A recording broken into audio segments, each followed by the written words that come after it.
பார்க்கவே சூப்பராக இருக்குல்ல. இது என்ன, இது எப்படி செய்யணும் அப்படிங்கிறத அந்த வீடியோவில் பார்க்க போகிறோம். உங்கள் ஃபீட்பேக்ஸை, உங்கள் கமெண்ட்ஸை எல்லாமே வந்து மேலே சொல்ல மறந்துடாதீங்க. லைக் பண்ணுங்கள், ஷேர் பண்ணுங்கள். நம்ம ஹெல்த்திஸ் வாங்க வீடியோ பார்க்கலாம்.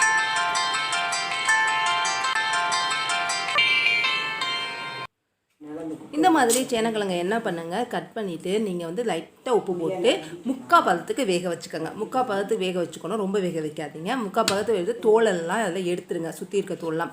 அது வெந்ததுக்கப்புறம் இது வந்து அவ்வளோ டேஸ்ட்டாக இருக்கும். யாருமே இதை சாப்பிடாதவங்க வந்து இது சாப்பிடுவாங்க. அதுக்கப்புறம் அடிக்கடி குழந்தைங்கலேருந்து பெரியவங்க வரைக்கும் செஞ்சு வச்சிங்க அப்படின்னா இது காலி ஆகிடுங்களா. முதல்ல இப்போ தோலை வந்து நம்ம எடுத்துடலாம். முக்கால் பதத்தில் வேக வைக்கணும், லைட்டாக உப்பு போட்டு. அப்புறம் சின்னதாக நம்ம வந்து இதை நறுக்கிக்கலாம். தேவையான அளவு உங்கள் சைஸ் எந்த மாதிரி சைஸ் வேணுமோ அந்த மாதிரி எடுத்துக்கோங்க. இது வந்து எந்த இதுக்காக இருந்தாலும், சைடிஷாக இருந்தாலும் இது அடிக்கடி வாங்குவோம். இது என்ன செய்யுதுன்னு தெரியாமல் நிறைய பேர் விட்டுருவாங்க. இது உடம்புக்கு அவ்வளோ நல்லதுங்க. இந்த மாதிரி சின்னதாக நான் வந்து கட் பண்ணியிருக்கேன். அப்புறம் வந்து வெங்காயம், தக்காளி தேவையான அளவு நான் வந்து இதுக்கு எடுத்துக்க போகிறேன். கட் பண்ணி பெரிய வெங்காயம், தக்காளியும் உங்களுக்கு தேவையான அளவு எடுத்துக்கோங்க. தேங்காய் வேணும்னா, கடைசியாக வேணும்னா உங்கள் டேஸ்ட்டுக்கு தகுந்த மாதிரி போடணும் அவசியம் இல்லை, வேணும்னா போட்டுக்கலாம். அதுக்காக நான் தேங்காய் வச்சுருக்கேன். நான் இப்போ தேங்காய் போட்டு தான் பண்ண போகிறேன். இப்போ கொஞ்சம் எண்ணெய் ஊற்றிக்கோங்க. இது வந்து எண்ணெய் ஃபுல்லாக நமக்கு தேவைப்படாது. இப்போ பொரிச்சு எடுக்கிறதுக்காக தான் நமக்கு வந்து இவ்வளோ எண்ணெய் ஊற்றிருக்கோம். இதில் வந்து நம்ம கட் பண்ணி வச்சுருந்தா அதை வந்து பொரித்து எடுக்க போகிறோம். அதாவது பொன்னிறமாக பொரித்து எடுக்கணும், அவ்வளோதான். அதுக்காக தான் இவ்வளோ எண்ணெய். அதுக்கப்புறம் இந்த எண்ணெயை வேறு எதுக்காக யூஸ் பண்ணிக்கலாம். அதுக்கப்புறம் நம்ம வந்து கொஞ்சமாக எண்ணெய் தான் போடும். பாருங்க, நல்லா பொன்னிறமாக வந்து பார்க்குறதுக்கே நல்லா இருக்குல்ல, சிப்ஸ் மாதிரி. இதை வந்து பொரித்து எடுத்துக்கோங்க. பொன்னிறமாக வந்த அளவுக்கு எடுத்து நீங்கள் தனியாக எடுத்து வச்சுக்கோங்க.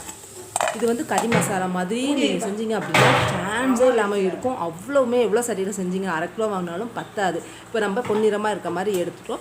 இப்போ கொஞ்சமாக எண்ணெய் போட்டு பட்டை, கிராம்பு, என்னென்ன வந்து நீங்கள் கறி மசாலா போடுவீங்களோ அதெல்லாம் போட்டு வெங்காயம், தக்காளி போட்டு நல்லா வதக்கிக்கோங்க. அந்த மசாலா நமக்கு வர்ற மாதிரி உங்களுக்கு வந்து இஞ்சி பூண்டு கொஞ்சம் தேவையான அளவு, உப்பு கொஞ்சம் உங்களுக்கு போட்டுட்டு நல்லா மசாலா வந்து மிளகாத்தூள் ஒரு ஸ்பூன் ஊற்றி காரத்துக்கு ஏற்ற மாதிரி மிளகாத்தூள் போட்டுக்கோங்க. மல்லித்தூள் போட்டுக்கோங்க. அப்புறம் சீரகம், சோம்பு இதெல்லாம் போட்டுக்கோங்க. யாருமே அடிக்கடி இது எப்படி செய்கிறது அப்படின்னு தெரியாது. மஞ்சத்தூள் நான் போட்டிருக்கேன், விட்டுருவாங்க. அதெல்லாம் இல்லை, அதை அடிக்கடி செஞ்சுக்கலாம். உடம்புக்கு வந்து ரொம்பவே நல்லது, வாய்வு எதுவுமே வராது. ரொம்பவே இந்த கிழங்கெல்லாம் எப்படி செய்கிறது அப்படின்னு சொல்லிட்டு நிறையா பேர் அவாய்ட் பண்ணுவாங்க. இதெல்லாம் அவாய்ட் பண்ணுங்க. இப்போ சோம்பு போட்டிருக்கேன். இது எல்லாமே செரிமானத்துக்குள்ள இதெல்லாம் போட்டிருக்கோம். வேக வச்சு வேறு கிழங்கு வகைகளை நம்ம வேக வச்சு அடித்து எடுத்துட்டோம்னாலே பாதி அதில் இருக்க வாய்வெல்லாம் போயிடும். இப்போ நம்ம போட்டு வச்சுருந்தேன் அந்த பொரிச்சு எடுத்து வச்சுருந்தோம் இல்லையா, அந்த சேனக்கிழங்கை போட்டோம். நம்ம என்ன போட்டோம், மஞ்சத்தூள், மிளகாத்தூள், நீங்கள் வந்து உப்பு போட்டிருக்கோங்க. கொஞ்சம் தேவையான கொஞ்சம் வேக வச்சுருக்கோம். இது வெங்காய தக்காளிக்காக தான் நம்ம உப்பு போட்டிருக்கோம். அந்த உப்பு போட்டுட்டு கொஞ்சம் தண்ணி, அதாவது வேகிறதுக்கு, அதாவது வெந்துருச்சு ஏற்கனவே வெங்காய தக்காளி மசாலாவோட சேரணும் இல்லையா, அதுக்காக கொஞ்சம் தண்ணி ஊற்றி நல்லா கொஞ்சம் பொன்னிறமாக எடுங்க. மசாலா மிளகு, சீரகம், சோம்பு, மிளகாத்தூள், மஞ்சத்தூள், உப்பு போட்டு நிறமாக அந்த மாதிரி எடுத்துக்கணும். கடைசியாக உங்களுக்கு தேவைன்னா தேங்காய், சில பேர் தேங்காய் போட்டால் ரொம்ப பிடிக்கும். அதனால் தேங்காய் போட்டு நீங்கள் சாப்பிடலாம். இல்லைனாலும் இந்த வறுவலை எடுத்து சாப்பிடுங்க. அப்படியே காலியாகிடும். ரொம்பவே டேஸ்ட்டாக இருக்கும். கறி மசாலா மாதிரி ரொம்பவே நல்லாயிருக்கும். வாயில் சாப்பிட்றதுக்கும் உங்களுக்கு வந்து ஒரு மாதிரி நல்லாயிருக்கும். கண்டிப்பாக இந்த வீடியோ உங்களுக்கு ரொம்ப பிடிச்சிருக்கும். உங்கள் ஃபீட்பேக்ஸை கமெண்ட்டில் சொல்ல மறந்தாலும் இந்த மாதிரி ஒரு அருமையான வீடியோ சந்திக்கலாம். நன்றி, வணக்கம். ஹெல்த்தி சொல்லிட்டு லைக் பண்ணுங்கள்.